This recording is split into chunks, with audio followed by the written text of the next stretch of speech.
وہ کہاں ہے، اس کی مدد و نصرت کہاں ہے؟ لیکن ہم نے ساری چیزیں، توبہ بھی ہم نے کی، استغفار بھی ہم نے پڑھی، ہم نے ذکر بھی کیا، ہم نے مسجدیں بھی آباد کی، مدرسے بھی بنائے، نماز روزے کی بھی پابندی کی، حج پہ جانے والوں کی بھی لوگوں کمی نہیں ہے، عمرہ کرنے والے بھی تھوڑے نہیں ہیں، لیکن قرآن نے اس آیت میں ایک اسلوب دیا تھا، من حیث الامہ من حیث الملت، ہم نے اس معیار کو ایسا چھوڑا ہے۔ آج بھی ہمارے لیے مسلم برادرہڈ برادری نہیں ہے، امت مصطفیٰ ہماری برادری نہیں ہے، ہماری برادری ہماری قوم ہے، ہمارا قبیلہ ہے، ہماری سیاسی جماعت ہے، ہماری مذہبی جماعت ہے۔ ہم نے امت ہونے کا تصور اپنے ذہنوں سے مخدوش کر کے صرف اپنے قبیلے کو شرم، اپنی قوم برادری کو عزت کا معیار بنایا، اپنی سیاسی وابستگی کو زمانے کی عزت و فضیلت کا معیار بنایا، یا مذہبی جس جماعت سے وابستہ ہو گئے ہم نے کا سارا کچھ عزت اسی میں ہے، باقی ہر طرف ذلت ہے۔ امتی ہو کر دوسرے امتی کو ذلیل سمجھنا شروع کر دیا، حقیر سمجھنا شروع کر دیا۔ اللہ نے کہا میری راہ تقویٰ کو چھوڑ کر فضیلت کے جھوٹے معیار اپنانے والوں، آؤ میری راہ پرہیزگاری کو چھوڑ کر، تعلق باللہ کی رسی کو چھوڑ کر، اپنی برادریوں سے خیرات عزت کی امید کرنے والوں، رب تمہیں اس زمانے کے حوالے کر رہا ہے، جاؤ اب میں دیکھتا ہوں تمہیں کس دروازے سے عزت ملتی ہے، میں دیکھتا ہوں تمہارے سر پر عزت کا کون تاج رکھتا ہے۔ لوگوں 3-4 صدیاں گزر گئی، اسفل السافلین کا گڑھا گہرے سے گہرا ہوتا چلا جا رہا ہے، ہمیں آنسو بھی یاد ہے، ہمیں کعبے کے طواف بھی یاد ہے، ہمیں مسجدوں کی آبادیاں بھی یاد ہے، لیکن ہم اس شارع تقویٰ کو جو اللہ کے ذکر کی شارع پہ چل کے مولا کی معرفت کے پردے ہٹانے کا نام تھا، ہم نے اس شارع سے قدم دے ہوئے، ہم نے اس کی طرف قدم دوبارہ نہ بڑھائے۔ اللہ کی عزت کی قسم لوگوں، امت 1 لاکھ سال بھی زمانے سارے کا کعبے کا طواف بھی کر لے، جب تک راہ تقویٰ پہ پلٹ کے ہم اس شارع تقویٰ کے مسافر نہیں بنیں گے، عزتوں کے چنے ہوئے تاج واپس نہیں ملیں گے۔ جس دن امت واپس راہ تقویٰ کی مسافر بن گے، دروازہ خدا مصطفیٰ پہ کھڑی ہوگی، عزت کی پگڑیاں واپس امت کے سر پر ہوگی، زمانے کی چھنی حکمرانی کا تاج پھر سے امت کے سر پہ مولا رکھا۔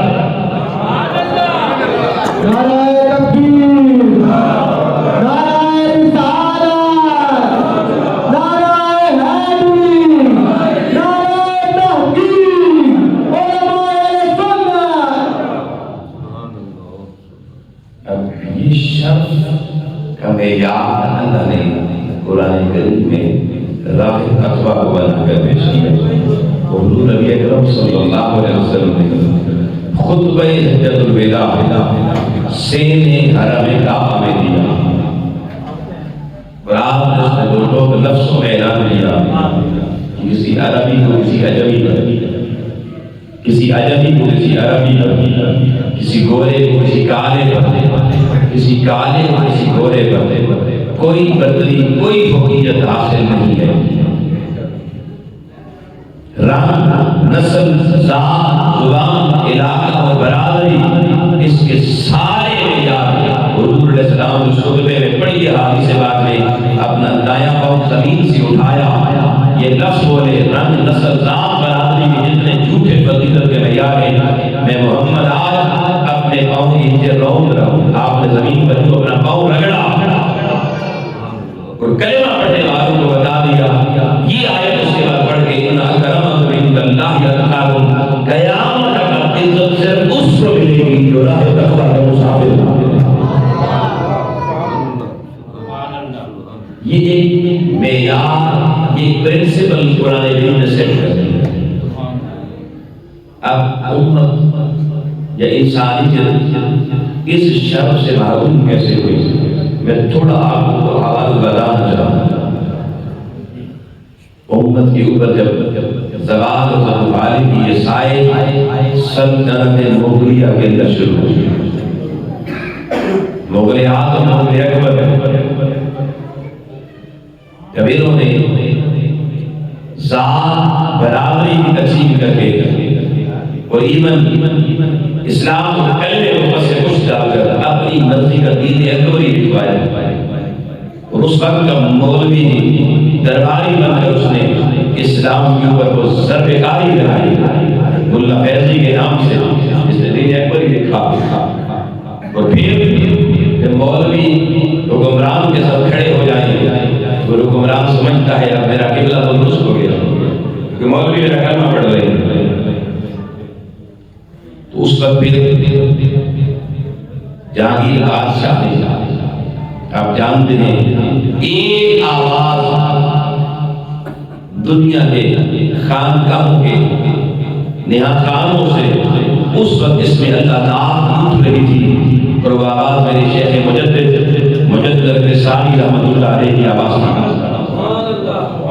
سلسلہ نقشبندیہ کے رہنما تنہا پورے بڑے زمین اس جو آواز اس نظامی بغاوت کے خلاف اٹھی، اس اسلام کے باغیوں کے خلاف اٹھی، ان مولانوں کے خلاف اٹھی، ان شاخر حکمرانوں کے خلاف اٹھی، اس ذات پاک برادری کو اوپر لانے والوں کے خلاف اٹھی۔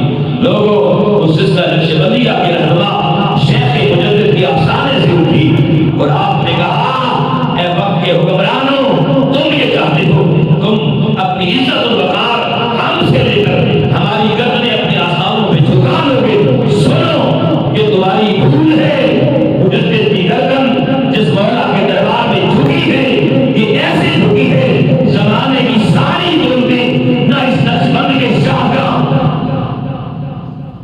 ظاہر بری سکتی ہے، نہ اس کا عامل بری سکتی ہے، نہ اس کی گردن جھکا سکتی ہے۔ پھر سارے زمانے نے دیکھا ساری باتیں طاغوتی قوتیں طاقتیں مل کر ایک شیخ مجدد کو اپنے دربار میں جھکانے کے لیے ساری پیڑیاں بن کر اکٹھی ہو گئی، مگر زمانے نے دیکھا جس نے عزت اللہ کے دروازے سے راہ تقویٰ سمائی، اس مجدد کا سر کل بھی اونچا تھا، آج بھی اس کے دیواروں کا سر اونچا ہے۔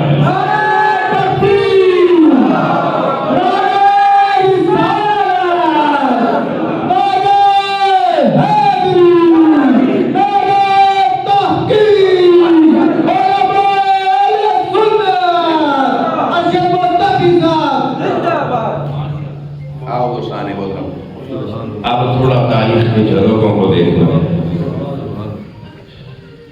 شیخ مجدد نے اس وقت اسلام کی ڈوبتی ہوئی ناؤ کو بچانے کے لیے وحدت الوجود کا صدیوں کا تصوف کا نظریہ وقت کی ضرورت کو مد نظر رکھتے ہوئے اس کے سامنے کھڑے ہوئے نظریہ بات کو شہود دے کر جو اسباق کے باطنیہ اپنے خلفاء و مریدوں کو پڑھائے، اس نشست میں تو میں بیان نہیں کر سکتا۔ وہ سات اسباق ایمانیت، وہ سات اسباق اہل نقشبند، اس پر دوبارہ لوگوں کے دل ایسے زندہ کیے کہ مغل بادشاہوں کے سامنے شیخ مجدد کے مرید جہاں سے گزرتے تھے ان کی دل سے اللہ کی صدائیں مغلیہ سلطنت کی جوڑے ہلاتی، حیران ہوتے تھے۔ شیخ مجدد کی بارگاہ سے 3 دن بیٹھ کے آنے والا وہ مغل اکبر کے سامنے بھی آتا، اس کے دل سے اللہ کی استعداد کی صدائیں اتنی بلند لیں گی کہ ان کی ہیبت سے ان مغلیہ حکمرانوں کی ٹانگیں کانپ رہی۔ مگر آپ کو ہمارے ساتھ ہوا کیا، تھوڑی کہانی کے سنانا چاہتا ہوں۔ اہل بدر نے دیکھا کہ سارے حکمرانوں کو خریدنے کے باوجود بھی ان کے اندر تصوف اور صوفیاء کا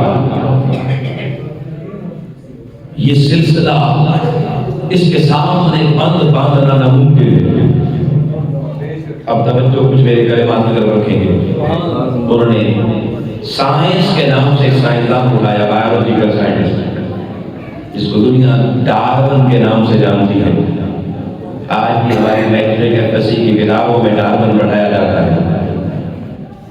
ایون گریجویشن لیول کا انگلش لٹریچر میں ڈارون پڑھایا جاتا ہے. ایک میں ایسی سازش پہ نقاب کرنے جا رہا ہوں، کچھ سمجھ آئے ہمارے اور ہماری نسلوں کے ساتھ ہوا کیا تھا.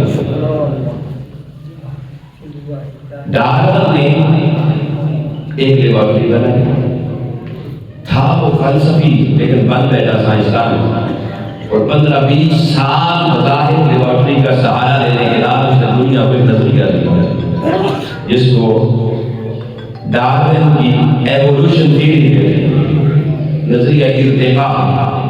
اس نے کہا کہ میں نے 15-20 سال پہلے انسان پر غور کیا ہے کہ انسان ہے کیا، انسان کی اصل کیا ہے. آؤ شکاری نے جال کیسا بنا اور ہم اس جال میں کیسے پھنسے، میں وہ پرد آپ کے سامنے اٹھا رہا ہوں. ڈارون نے تھیوری دی انسان کی اوریجنیشن کی. اس نے کہا انسان نام کی کوئی مخلوق حقیقت میں اس کا وجود ہی نہیں.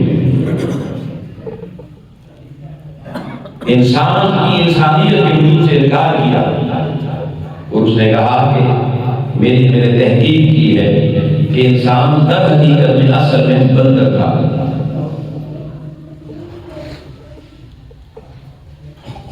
اور بندر سے ارتقاء کے ذریعے ملین آف ایئرز کا سفر طے کر کے یہ بندہ بن گیا. بندر سے تو اصل اس کے اندر بندر ہے، انسانیت کوئی چیز نہیں ہے. اب اس سے پوچھا گیا کہ جناب بندر کی جو دم ہوتی ہے اس کی انسان کی دم نہیں ہے. اس نے کہا اس نے اتنی دم رگڑی اپنی رگڑ اس نے اپنی دم ختم کر دی. سوال کرنے والے نے کہا بندر کی 4 ٹانگیں ہوتی ہیں، اس کی 2 قسمیں. اس نے کہا کہ بندر کی وہ قسم جو انسان بنی اس نے اگلی ٹانگیں کھڑی کر کے چلنا شروع کیا، استعمال تھوڑا یہ بازوؤں میں تبدیل ہو گئی اور یہ 2 ٹانگوں والا انسان رہ گیا. پھر سوال ہوا کہ انسان کے اندر عقل ہے اور بندر عقل سے محروم ہے. اگر دم غائب ہو گئی، جسم پہ بال آپ کہتے ہیں ارتقاء کے ذریعے آ گئے، تو یہ بتائیں اس بندر میں باقی چیزیں غائب ہوتی نہیں، عقل کہاں سے آ گئی؟ اس کا جواب ڈارون اس کے شاگردوں کے بس نہ تھا. انہوں نے کہا یہ ایک مسنگ لنک ہے جو سمجھ سے باہر آ رہا ہے کہ عقل کیسے آ گئی. اس کو انہوں نے صرف اپنی سائنس میں نام دیا مسنگ لنک کا. آپ کو تھیوری سامنے آ گئی 16ویں صدی سے لے کر اس صدی تک اس تھیوری کی دنیا میں راج کیا، اور سائنس کے نام پر سائنس ڈیولپ 16ویں صدی میں ہو کر علم کی دھارا سائنس پر سامنے آئی. اور ہم نے خود جب میٹرک میں بایولوجی پڑھی تو اس میں ہم نے ڈارون کی یہی تھیوری پڑھی کہ انسان بندر سے. اب اہل بندر نے اس تھیوری کو اپنایا اور اپنا کے انہوں نے انسانی عزت اور عظمت کی جو قدریں اللہ رسول نے ہمیں دی تھی انسانوں کو، وہ ساری اٹھا کے بری پھینکی.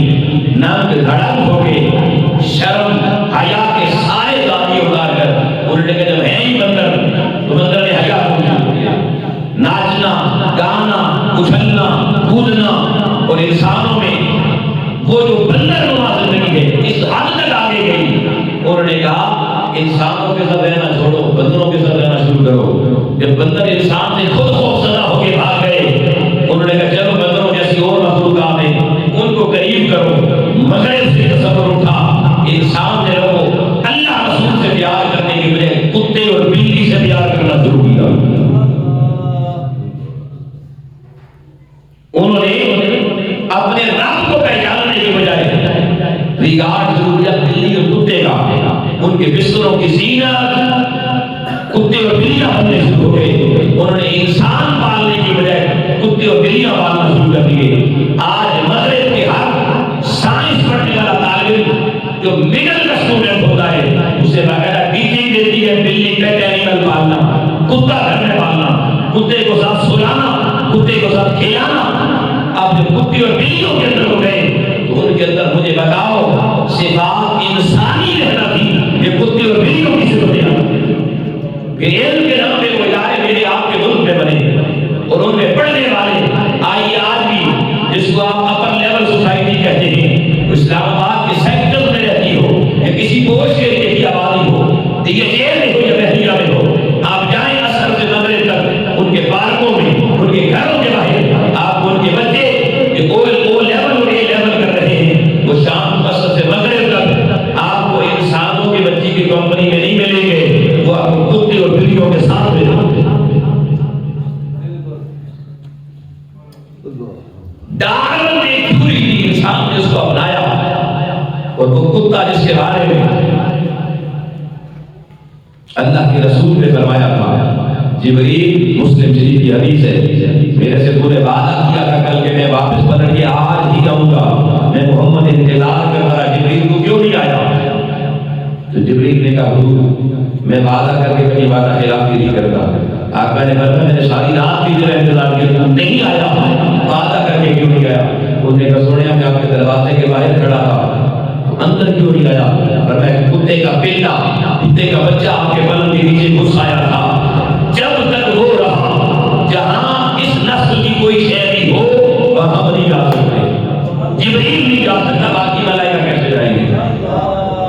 حضور ابھی آپ کے پلنگ سے نکالا گیا، اس کو میں آ گیا ہوں، آپ لوگوں اگر میرے محبوب خدا کے پلنگ کے نیچے کتے کا چھوٹا سا بچہ آ جائے، جبریل اندر نہ آئے تو بتائیے انہوں نے بڑے بڑے پوری بلگیرین کتے والے ہوئے ہو، وہاں اللہ کی رحمت کیسے آ سکتی؟